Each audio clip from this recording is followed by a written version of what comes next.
Hey guys, it's Dave, and today is kind of special. I was going through the archives and I came across footage of me giving the tour at Universal Studios Hollywood in 1992.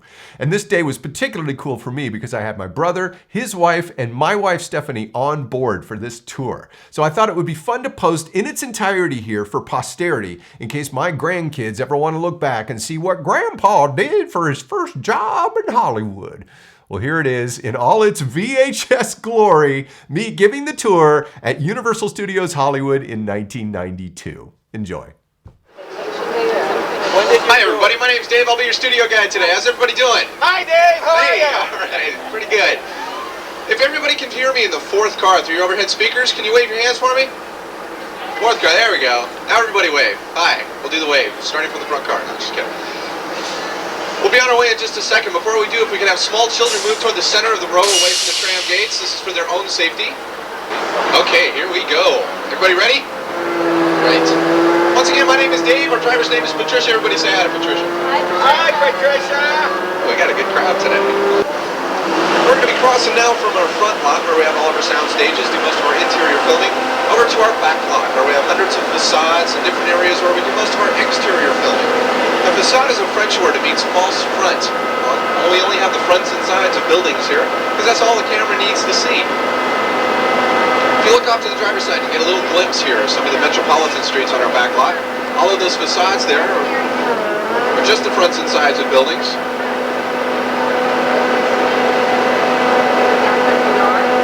You might remember about a year ago, Universal had a large fire. It was in the news. We lost about 4 acres of our back lot here. All of the buildings you see were lost in that fire, but they were rebuilt just in the last year. Academy Award-winning art directors and set decorators in consultation with writer-producer Steven Spielberg came down here and reconstructed those sets over the past year. Now, the metropolitan streets are one of the newest areas of our back lot. We're going to be moving into one of the oldest areas of our back lot right now. Look at this old bridge here off to my side.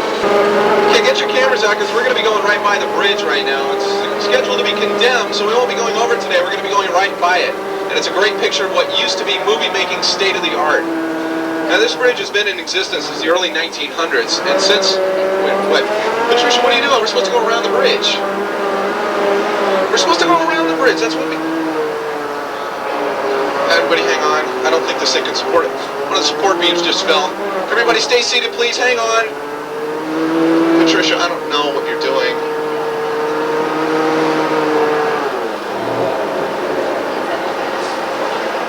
I think we'll be okay here. Wait a minute, what are you stopping on the bridge for? We're almost all the way across anyway. Okay, alright everybody. I think we're doing okay. Off the bridge. Okay, well, I've made it. I'm off. I don't know about the rest of you. Seem to... Third and fourth cars are almost made it. I got you, didn't I? Okay, so it wasn't built in the 1900s for a silent film. It was built in the 1970s specifically for our Universal attraction. Now keep your eyes on the bridge because it's going to magically reset itself. Those beams down below are going to jump right back up. There they go. To appear like they're supporting the bridge. Of course, they don't really. The bridge is set on hydraulics and it resets itself until the next tram comes through and we can drop them. The drop is about 4.5 feet. Wasn't so sure there for a minute. One of the support beams fell into the lake below. That water you see there is only about 6 feet deep. It's actually a man-made lake. We dye the water and we'll paint the bottom of the lake to make it look like it's deeper than it actually is. The bridge was actually used in television series. You might remember Lee Majors as a $6 million man. He jumped off that bridge into the water below along with his bionic partner, Lindsay Wagner. We're going to be traveling right down through the heart of New York Street right now. This is one of the most famous metropolitan streets seen in any film at any time. They were rebuilt last year by Academy Award-winning art directors and set decorators in consultation with Steven Spielberg. Now take a good look at these facades because what you see is brick and stone. Well, that's just foam rubber and fiberglass. We call this area New York Street, but it can really represent any metropolitan street anywhere in the world. Many of you might remember the 1973 Best Picture starring Paul Newman and Robert Redford, The Sting. Well, that was shot largely right on this street. We had this area represent old Chicago by putting giant train trellises all the way down the street. We added a train to those tracks later in an optical process called matte photography. Our New York Street has also been used to represent Chicago, New York, It's been seen in San Francisco, Seattle, Washington, Sydney, Australia. In fact, Academy Award-winning director Francis Ford Coppola was here just about a month ago. He covered this entire area with dirt. He brought in horses and carriages. He brought in hundreds of extras in dark period costumes. He had this area represent London in the 1800s for a movie called Dracula. That's the remake. You can look for that later this year, distributed by Columbia Pictures. We're on Brownstone Street right now. Look off to my side. You'll see the Brownstone Apartments you might find in an urban street scene. Well, off to the driver's side, that's a business district on the other side of the street. All we have to do is flip our cameras around and it looks like we've moved across town. Well, get your cameras out, everybody, because we're turning the corner now into Courthouse Square. This is the same road that Marty McFly drove the DeLorean to 88 miles an hour and went back to the future, right on this road. Directly ahead of us is the theater that Marty crashed the DeLorean into. And coming up on the driver's side, the very famous Clocktower from Back to the Future. Atop that Clocktower, Christopher Lloyd as a dark Emmett Brown harnessed the bolt of lightning, channeled it into the flux capacitor, sending 1.21 gigawatts of electricity into the DeLorean and sending it back in time. For Back to the Future Part 1, the lawn you see was dug up and turned into a parking lot. It was paved over to give it the impression of being Hill Valley 1985. But when we went back in time 30 years, the lawn was replaced and all the buildings were cleaned up to look as if they had just been built. For Back to the Future Part 2, that lawn was dug up again and turned into a duck pond. Just goes to show you the amount of work we put into making a location look exactly like our directors want it to. These are great examples of what we call outdoor sets and exterior sets, but sometimes when we need to build a set inside, we'll go inside of a soundstage when we need more control over things like weather, sound, lighting, things like that. So we'll build an entire section of a city inside a soundstage. That's what we've done in the soundstage just ahead of us, so get your cameras out. Those of you from the New York area might recognize the Brooklyn Bridge.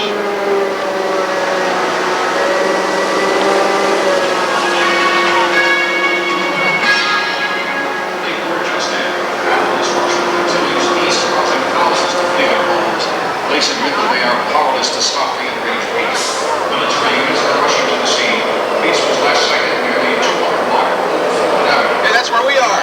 Live coverage on the scene for helicopter reporter Kelly King. We're now hovering above the wreckage of a crushed L train. The helicopter beside us is searching for. Wait!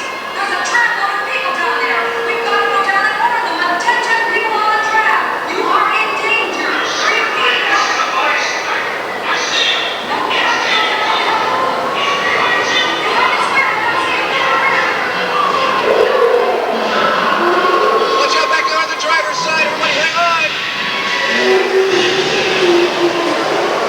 Patricia, get us out of this place. It looks pretty dangerous. Everybody, please stay seated. Keep your eyes out for that beast. He's been roaming around this area. Oh, I see him on my side. It's King Kong.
With the world's largest animated creature. That, of course, was King Kong.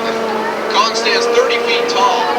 He weighs 13,000 pounds. 600 of that is air. Of course, the original King Kong wasn't 30 feet tall. He was about 18 inches tall. He was a puppet used in the original with Fay Wray and in the remake with Jessica Lange.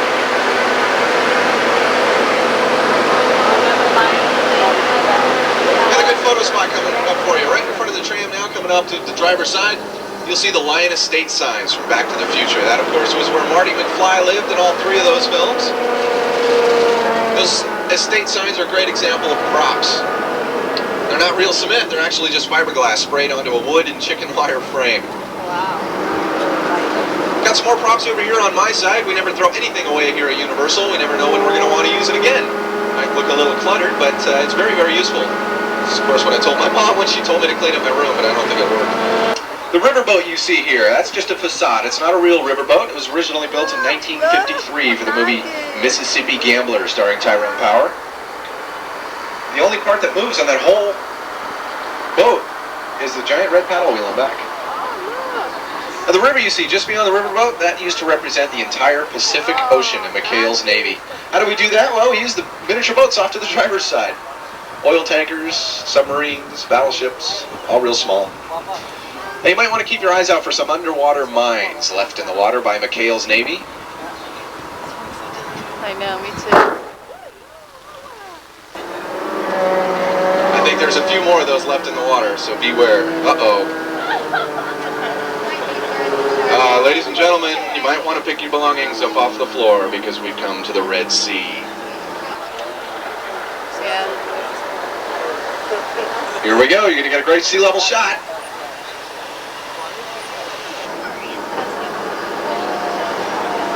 Just on the other side of the Red Sea is Gilligan's Island. Uh-oh, there's another mine on my side. Off to the driver's side is the Black Lagoon from the creature from the Black Lagoon. Well, looks like we've made it through the Red Sea. Welcome to the island of Bora Bora. This was used in the TV movies Gilligan's Island, based on the television series. It was also used in the Tales of the Gold Monkey. Switching gears now, you might remember the Castle Rock production of City Slickers, starring Billy Crystal, Bruno Kirby, and Daniel Stern. Well, the very beginning of City Slickers, they took part in the running of the bulls in Pamplona, Spain. Remember that? Well, that took place right on this street. Welcome to Little Europe. We call this area Little Europe because we can use it to represent any small town in Europe, France, Germany, Spain, any place like that.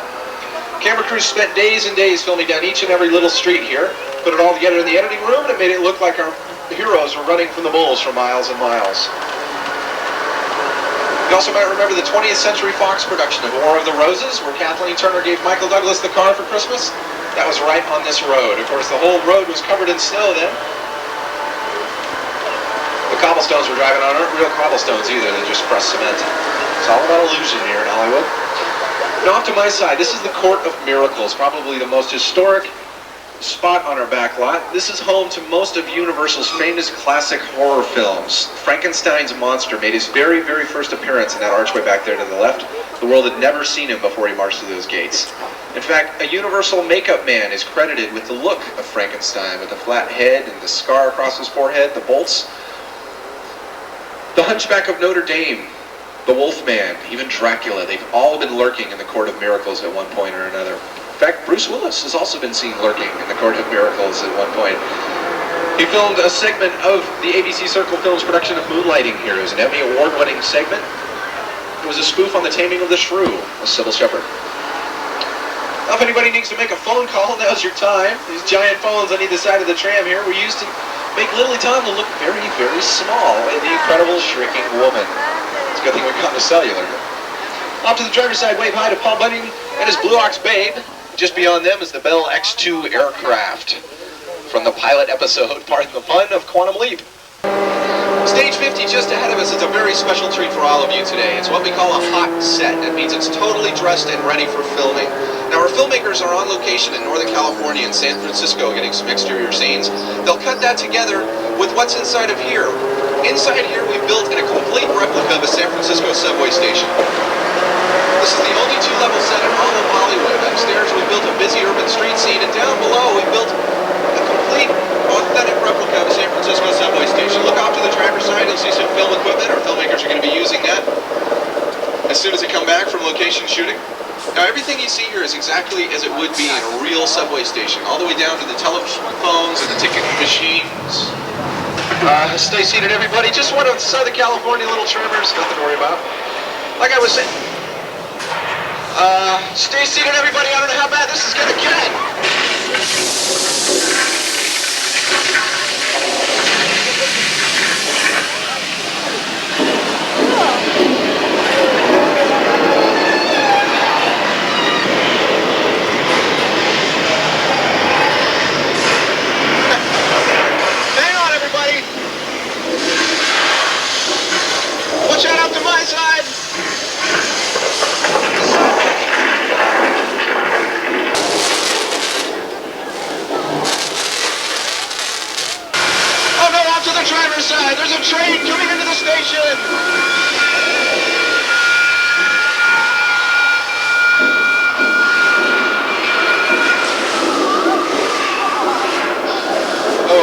like that's about the worst of it. Seems like we're out of it now. Uh-oh, on my side, the water mains are broken up.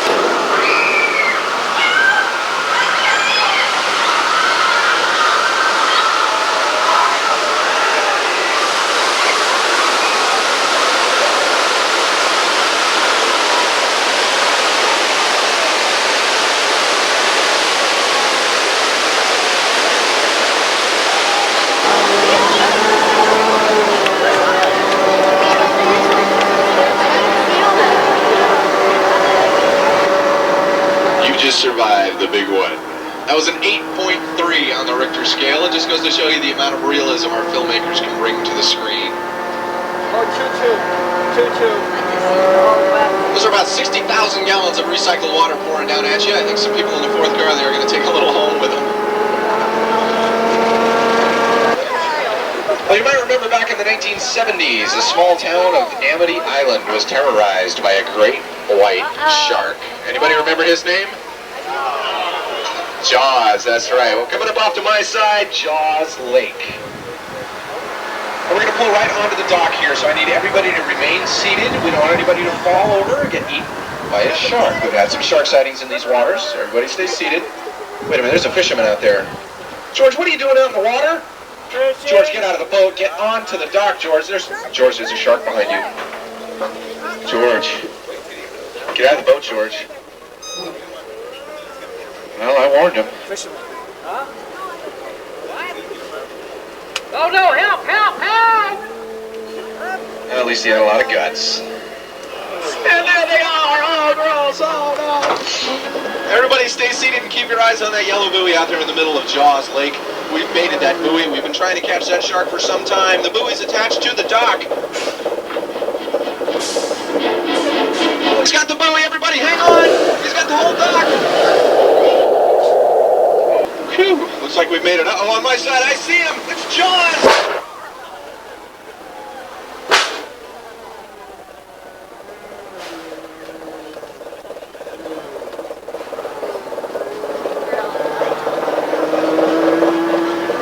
Everybody make sure you got the person you came with. Steven Spielberg directed the very first Jaws movie. He gave that shark a name. He named it Bruce, after his lawyer. That's a true story. Off to my side, you'll see one of 3 orcas, the boat that Robert Shaw piloted out onto the open seas with Richard Dreyfuss and Roy Scheider trying to catch that great white killer shark. Remember at the very beginning of that movie, the actress that was being attacked by the shark? Well, the look of pain on her face was quite real. We had 4 frogmen pulling on a harness that was attached to her, and they pulled so hard at one point to give the illusion of her being attacked by a shark that they broke 3 of her ribs. Next time you see that, her pain is quite real. Well, the rain seems to have lightened up a little bit on my side. Pretty happy about that. We don't have too much rain here in Southern California. But wait a minute. It's pouring on the driver's side. I guess that's what they call a 50-50 chance of rain, huh? Everybody might want to pick up your belongings. We've been known to have flash floods in this area. This area was used as Bible land in the movie Fletch Lives, starring Chevy Chase. We've also done a lot. Oh, wait a minute, what's that? Uh-oh, I hear one. There's a flash flood coming down the hill.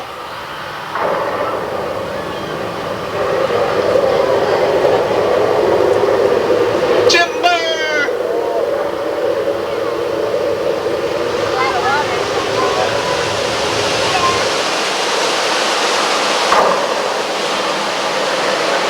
An effect like this was used in the movie The River, starring Mel Gibson and Sissy Spacek. These are thousands of gallons of recycled water that are going to be pumped right back up to the top of the hill. We can hold them in a large storage tank until the next tram comes along, and then we can flash flood down. But keep your eyes on that tree back there, because it's going to magically reset itself. It's made out of a very, very special kind of wood. It's made out of Hollywood, of course. How many of you saw the Orion picture, Three Amigos? Steve Martin, Chevy Chase, Martin Short? Well, much of that was shot right back here in Old Mexico. Janet Jackson also filmed a recent music video here entitled Escapade. She had all her dancers out here in Old Mexico. Simon & Simon, the television series, also used to film back here.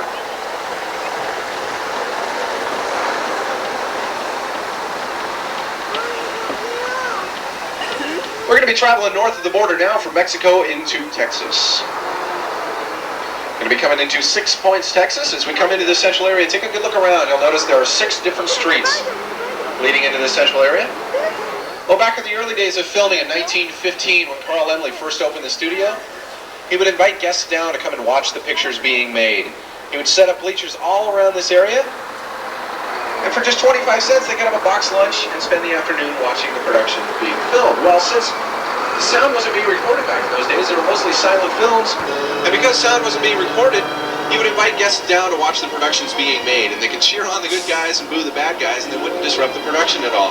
In fact, since there are 6 different streets in this area, we could have 6 different towns represented at the very same time, and could have 6 different productions going on at the exact same time. Today, if we need to have this area represent a small town anywhere in the country, we can pave it over as we've done. We can put different signs up on top of the buildings, and it can be used to represent Cabin Cove, Maine in the television series Murder, She Wrote. Or it can also represent any small town for the television series Quantum Leap, if they have to go from town to town every week. One thing you might want to notice on my side, you'll see how some of the doors are a little shorter, a little narrower than you might normally find them on a building of that size? Well, that's so we can film our Western actors coming out of the building. And when they came through those doors, they'd look bigger and brawnier than they actually were. So, of course, I ordered a few of those for my apartment. On the flip side of that, some of the doors are a little taller, a little wider than you might normally have found them.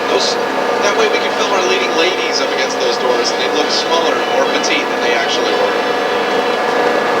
Well, off to my side, the white building you see here is Miss Mona's Chicken Ranch from the best little whorehouse in Texas.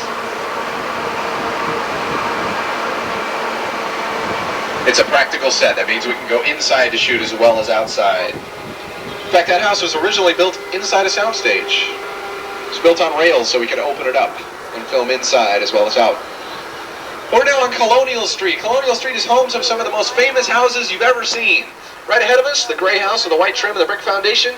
That's 1313 Mockingbird Lane, the home of the Munsters. Next door to the Munsters, have any of you seen the recent Michael Jackson video, Black or White? Well, that's the house that George Wendt lived with Macaulay Culkin in that video. It was also where the Hardy Boys lived. That's our wholesome house, you know, only wholesome families can live in that one. Marcus Welby, MD, as well. House number 103, just beyond that, with the brick columns over the driveway, that's where Doris Day lived with James Garner in The Thrill of It All. Doris Day has lived in just about every single house on the street, each time with a different husband. Across the way, the Southern Plantation there, off to the driver's side, that was originally built in 1927 for the production of Uncle Tom's Cabin. It's been seen as anything from a Southern Plantation to a sanitarium in Harvey, starring Jimmy Stewart. And as we come around the circle here, look off to the driver's side and get a great look at Anytown, USA. That used to be Mayfield for Leave It to Beaver. The Beach House was right on the street. Today we can put up different signs. It can be used to represent Cabin Cove or any small town. The Incredible Hulk shot here a lot when that series was on. Now we use it for Quantum Leap. Instead of going to any small town, different parts of the country, we'll just come right back here. How many of you remember the film The Burbs, starring Tom Hanks? Carrie Fisher, you remember that? Well, off to the driver's side, the yellow house with the white trim, the scales on the balcony there. That was the Klopex house at the very end of that film. It blew up. We've reconstructed it, put it back here on our back lot. Next to that, house number 730 with a balcony over the garage there. That's where Tom Hanks and Carrie Fisher lived in The Burbs. In fact, most of these houses were used extensively in the exterior filming of that film. Back over to my side here. The beige house with the white trim, the brick foundation, that's where Jimmy Stewart lived with a 6'3.5" invisible rabbit in the movie Harvey. How many of you remember National Lampoon's Animal House? Well, the last house on the street on my side was the sorority house from that film. Remember, that's where John Belushi climbed up to the window and snuck a peek. Off to the driver's side now, the White House with the green door. That's where Ben Matlock lives in the White House.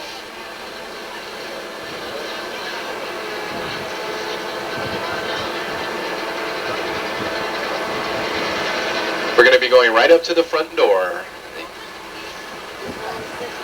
Get a great picture with Norman and his mother.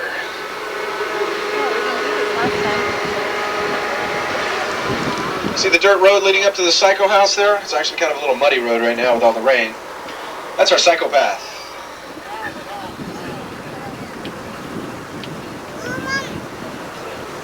A little psycho humor for you.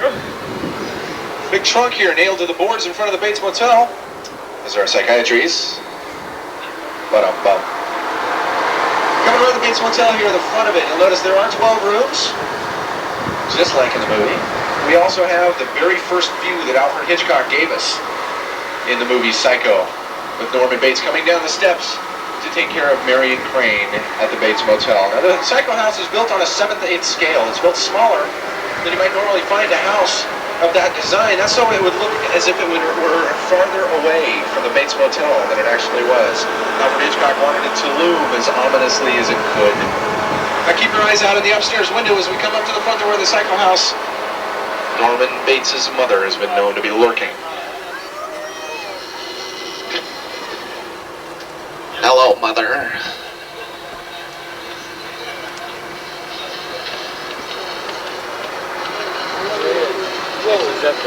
If you haven't already, make sure you check out the World of Cinemagic back at the Studio Center. And as we turn the corner here, you look off to my side, you'll see the world's largest backdrop.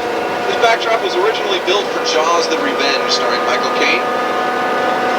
We shot most of the movie on location in the Bahamas, but when we needed to have a close-up of the mechanical shark, we came right back here to our back lot.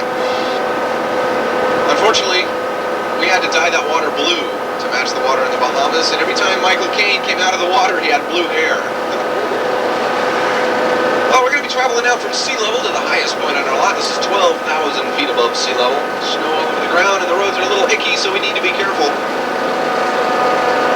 Uh-oh, the road snowed in. Ladies and gentlemen, we're going to have to go right through the heart of the mountain. I need everybody to stay seated and be quiet. We don't want to set off an avalanche.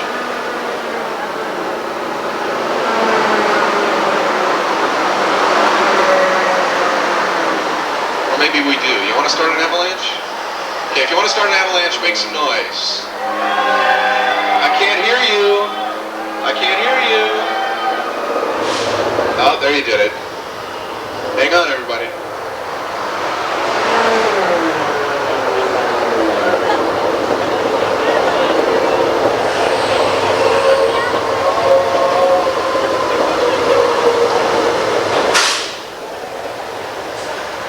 Bothers you, go ahead and close your eyes, it'll immediately disappear. That's what I do all the time.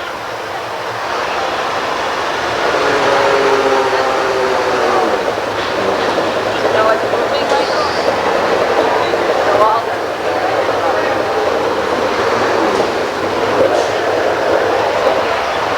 We're totally still. yeah, we are. But we're not moving.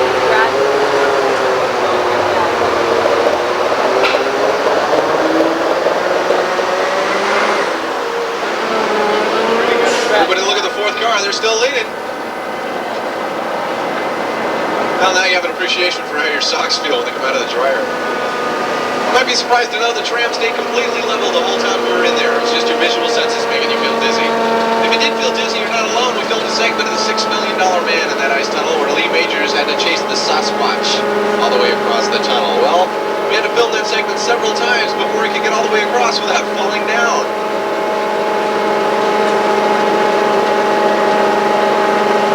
Up the hill now off to my side, you're going to get a great aerial view of the surrounding San Fernando Valley. The tan buildings you see there in the distance are the Warner Brothers studios. Just beyond the Warner Brothers studios are the NBC studios where The Tonight Show with Johnny Carson is taped.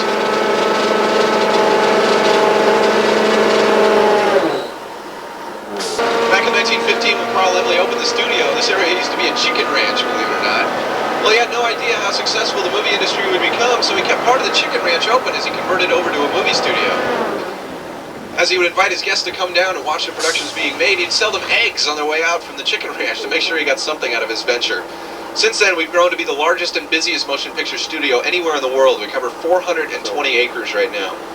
Well, the view you have right now is also the view that E.T., the extraterrestrial, had when he first came to Earth, looking out over the San Fernando Valley. Of course, it was dark then and all lit up. E.T. today remains the most popular, successful movie of all time. That was directed, of course, by Steven Spielberg. Steven Spielberg's done a lot for us here at Universal. Movies in the theater right now that he's been involved with include Cape Fear, starring Robert De Niro and Nick Nolte and Jessica Lange. That was directed by Martin Scorsese. Also, An American Tail, Fievel Goes West. Also in the theater right now are Cuffs, the new Christian Slater film, and Fried Green Tomatoes. Make sure you see that one. It's a good film starring Jessica Tandy and Kathy Bates. It's the only time a movie has ever had back-to-back Academy Award winners in it.